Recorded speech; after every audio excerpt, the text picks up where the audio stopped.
without any further time, I think I'll ask Siddharth to come on stage. As most of you all know, Siddharth is the co-founder of Sahamati and also a co-author of Data Empowerment Protection Architecture in the country, and also very passionate about governance in data empowerment. So Siddharth, over to you. Thank you, Ruchi, and thank you all for coming here today.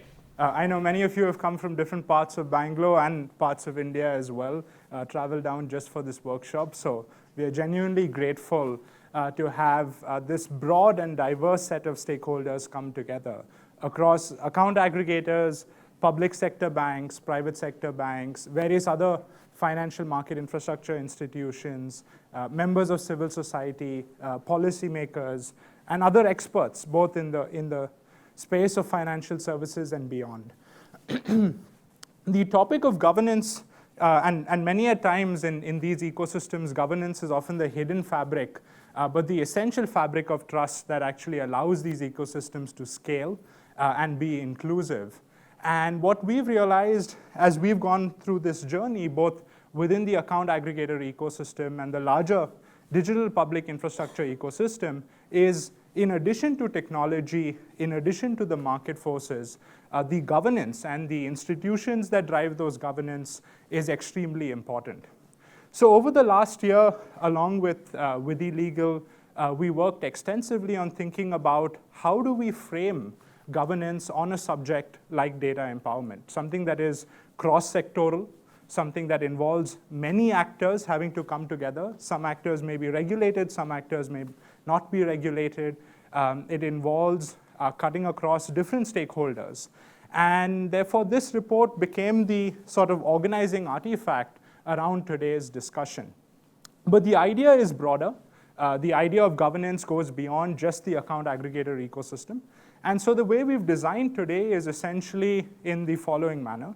We're really honored to have Nandan with us to talk us through governance of the broader digital public infrastructure ecosystem and how that has evolved over the last 10 to 15 years, the various institutions that India has created to drive governance, how that's been enforced in technology in innovative ways, how that's been enforced in other procedural and related norms to further build trust.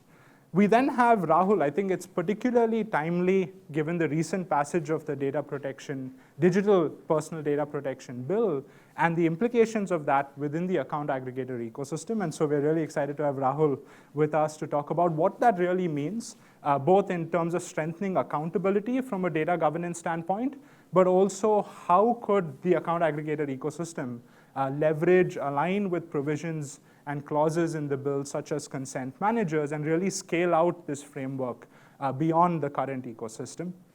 And then we'll actually dive into the contours of the report, and there we're really honored to have Argo and Manjushri talk to us about what that actually means, the specific details of governance, the recommendations, and various other pros and cons and considerations that have gone into it.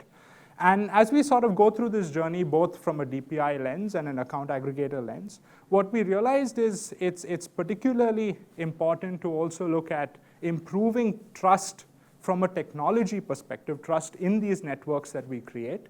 And so Pramod will talk to us today about how do we move from what most of us are used to, both as regulated or non-regulated entities, which is bilateral models of trust, towards networked models of trust.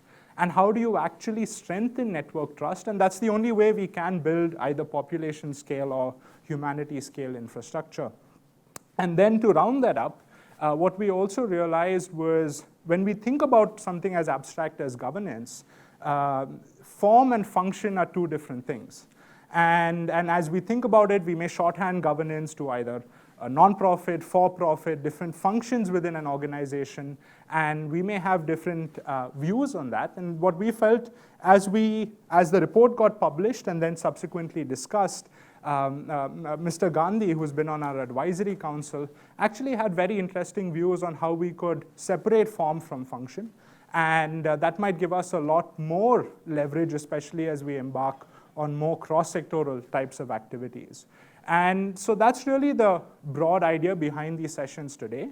And then that will culminate into a roundtable with all of you, and our hope is in that roundtable that will throw up many insights that we can then take forward both within the A and broader DPI ecosystem. So thank you all for coming today, and it's really an honor to host this discussion along with Vidhi Legal, and looking forward to the rest of the day.